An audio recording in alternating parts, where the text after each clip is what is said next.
আসসালামু আলাইকুম বন্ধুরা, আশা করি সবাই ভালো আছেন। আজকে শুক্রবার, কয় তারিখ আছে? 11 তারিখ। 11 তারিখ অক্টোবর মাসের 11 তারিখ শুক্রবার। আজকে বিকেল 5:30টায় আমরা রওনা দিচ্ছি, বাইরে যাচ্ছি। দেখি কোথায় যাওয়া যায়। মাইশা আছে, মুজাহিদ আছে, সবাই মিলে সপরিবারে যাচ্ছি। ইনশাল্লাহ আশা করি খুব মজা হবে। তো সবকিছু আমরা ভিডিও করব, আপনাদেরকে দেখাবো। চলেন ঘুরে আসি।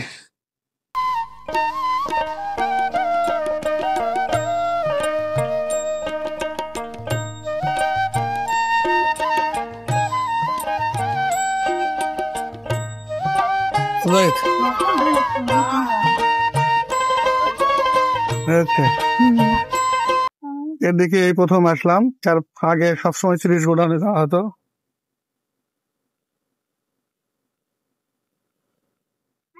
এই পাশে সুন্দর লাগতেছে জায়গা।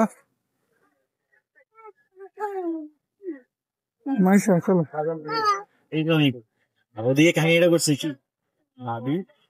দাঁড়া মাইশা, দাঁড়াও।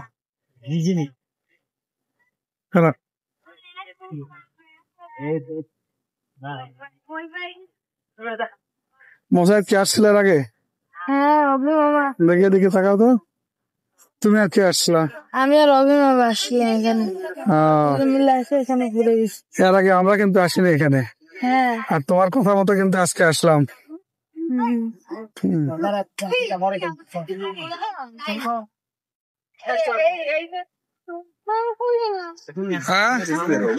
পাশে বিশাল একটা ওই ব্রিজের ওই পাশে কি যাওয়া যায়? ওই পাশেই তো মেন বাড়ি, এখানে তো কিছু নেই। তাই মানে ওই পাশে দেখার মতো জায়গা দেখা যাচ্ছে কোথায়? হ্যাঁ,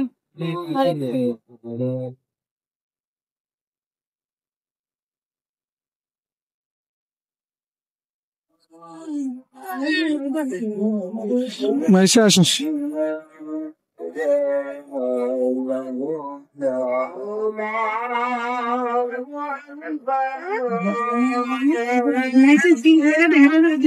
দাঁড়ান,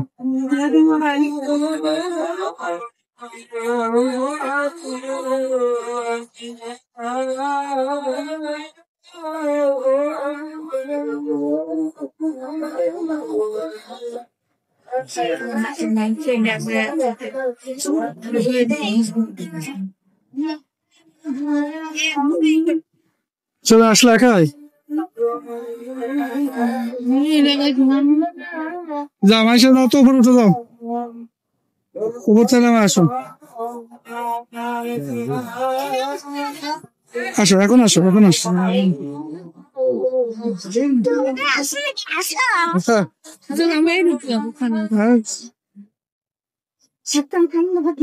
সামনে তো পানি, যাওয়া যাবে?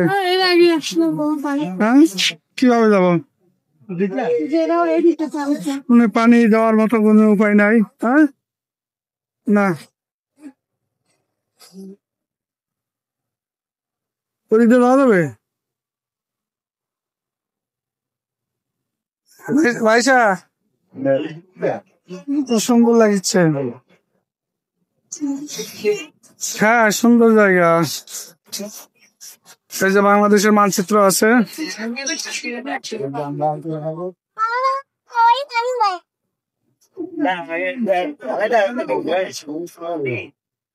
বাংলাদেশের মানচিত্র।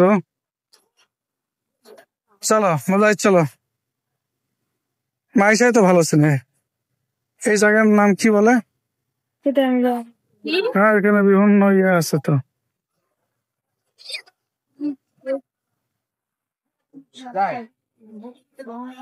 মাইশা এদিকে আসো।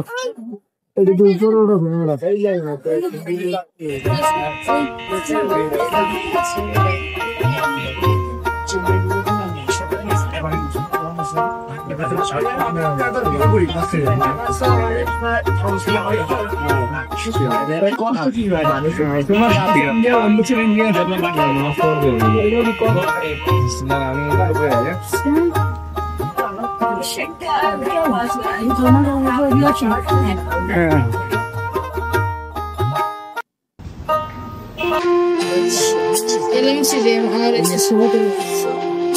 দাও তুলো।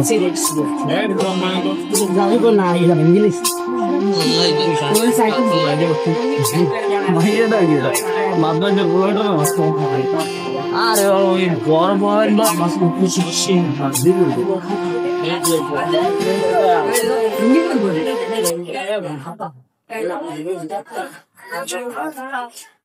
এটা অনেক পুরাতন ভবন। পানি উন্নয়ন বোর্ড মাধ্যমিক বিদ্যালয়, এখানে তো বিদ্যালয় আছে। এই জিনিস তো এটা মনে হয় জাদুঘর ছিল দেখি। হ্যাঁ তুমি এর আগে আসো না, মানে শোনো না কি জন্য আসছিল এখানে? হ্যাঁ কি এখানে যে আসছিল তুমি কি কি ওই যে এখানে বিভিন্ন তথ্য দেওয়া আছে। মাইশা দেখি, মাইশা এখানে আসো।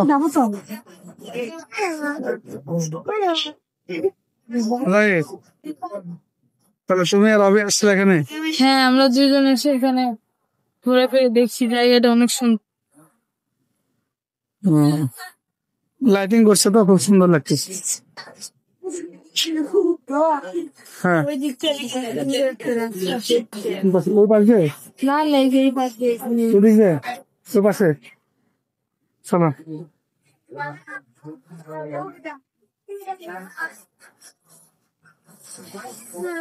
তুমি ছবি তুলবে কোথায় বললে? আচ্ছা ঠিক আছে চল। হ্যাঁ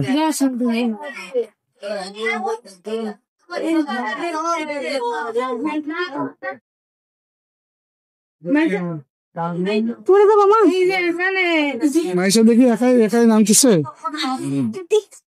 ভালো করে তো।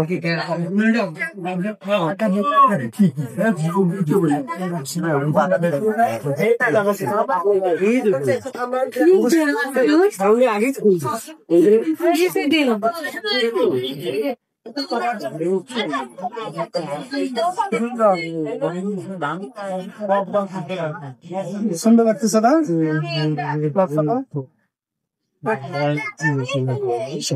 নতুন একটা জায়গা দেখা হলো।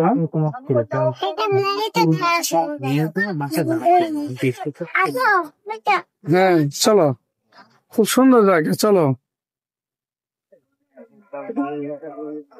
চারিদিকে লাইটিং করাতে খুব সুন্দর লাগতেছে। দেখি দেখি একটু ছবি তুলে লো। মুক্তিযোদ্ধা ক্যাপ্টেন মাহফুজ আলম বেগ বরিশাল শত্রুমুক্ত হওয়ার পর তিনি প্রথম বাংকারে প্রবেশ করেন। ৭১ স্মৃতি বাংকারে ঢুকে আমরা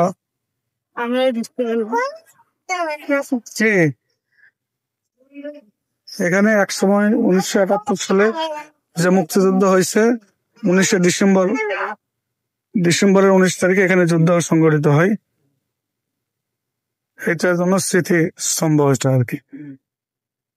তো এই জায়গাতে আর আগে আসা হয়নি, খুব সুন্দর লাগতেছে আসা।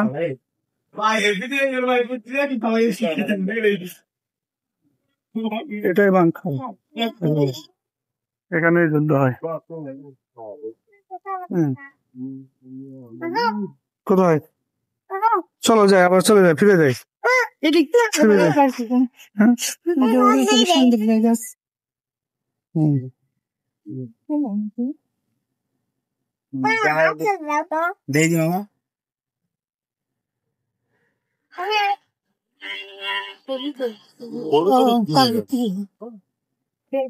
এদিক দিয়ে ঢেকে ওদিক দেবে।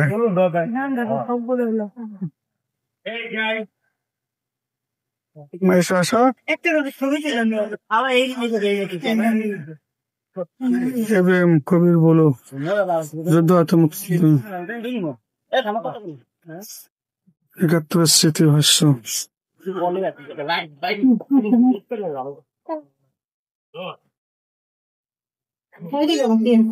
না ওদিকে তো অনেক কিছু আছে, যাওয়া যাবে, ওদিকে যাবো না, রাত্রে তো ভয়ঙ্কর লাগতেছে। মানে লোকজন খুব বেশি নাই, তারপর মনে হয় একটু ভয় ভয় লাগতেছে। এখান থেকে চলে যাওয়াই ভালো। হ্যাঁ না, ওদিকে যাবো না বাবা। না দেখা যাচ্ছে, আমারটা দেখা যাচ্ছে, ওইদিকে যাওয়া যায় কিন্তু একদম নিঃসঙ্গ, চারিদিকে আলো জ্বলতেছে। ওইদিকে যাবে না, পুরাতন বাড়ি ঘর, লাইট, এটা ভয়ঙ্কর একটা ব্যাপার। একদম পুরাতন বাড়ি, দেখে ভয় লাগতেছে।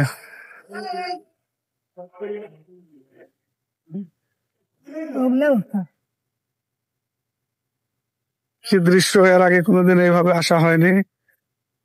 মোরা কি আসছিল না বললে, কিন্তু এখানে আসবো, এখানে আসনি।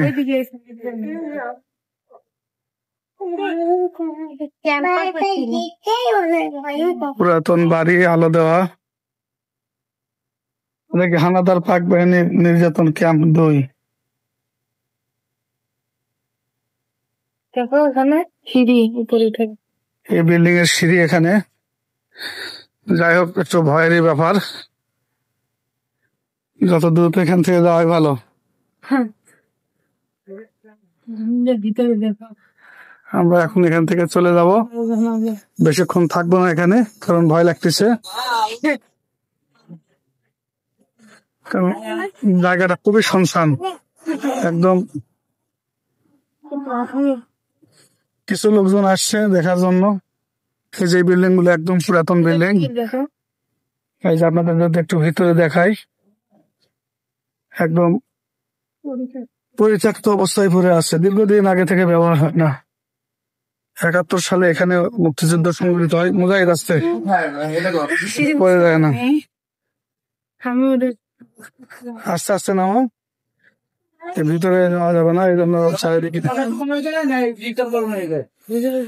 এই যে এখানে যে যুদ্ধ হয়েছে তার চিত্রগুলো তুলে ধরা হয়েছে এই ওয়ালে।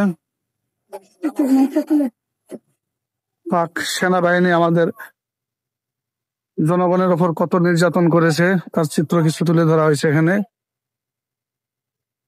নিরীহ মানুষের উপর কত জুলুম করেছে, লাখো শহীদের রক্তের বিনিময়ে আজকের আমাদের এই স্বাধীনতা। আল্লাহ তাআলা সব শহীদদের জান্নাতবাসী দান করুক, জান্নাত দান করুক।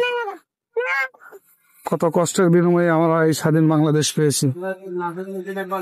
এই ওয়ালে এই যে বর্বরতার চিহ্নগুলো তুলে ধরা হয়েছে,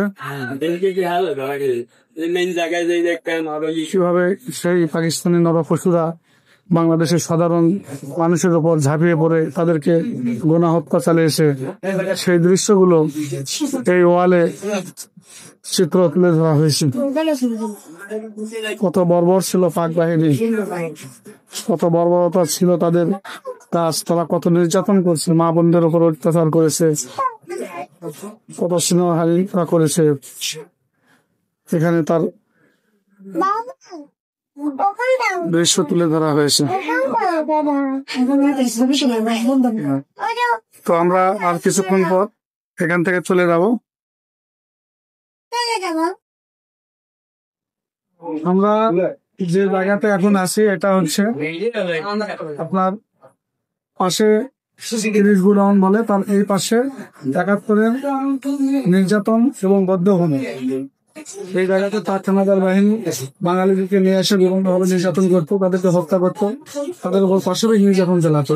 এই বদ্ধভূমিতে আমরা আজকে আসছি এবং দেখে বিভিন্ন চিত্র আমরা দেখলাম, এখানে বিভিন্ন অঙ্কন করা আছে।